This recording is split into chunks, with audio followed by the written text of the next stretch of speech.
Pemirsa, 1.030 peserta mengikuti seleksi pegawai pemerintah dengan perjanjian kerja atau P3K formasi tahun 2024 di Kabupaten Ogan Komering Ulu dengan jumlah formasi sebanyak 163.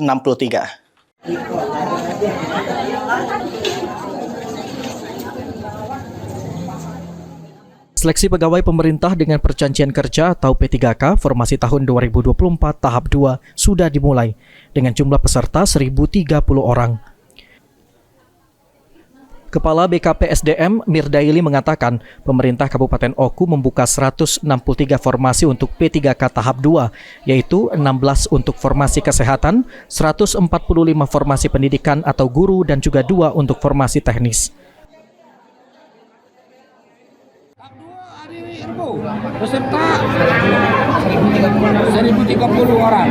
Berapa formasi? Formasi ini kalau tidak salah untuk kesehatan 16 ya, untuk guru 90, saya 145 ya. Kemudian teknis 2 orang. Selanjutnya, Kepala BKPSDM Oku mengingatkan masyarakat untuk berhati-hati terhadap informasi yang tidak resmi dan juga menghindari oknum yang menawarkan bantuan untuk meloloskan seleksi P3K. Yunin Yuniki, PAL TV.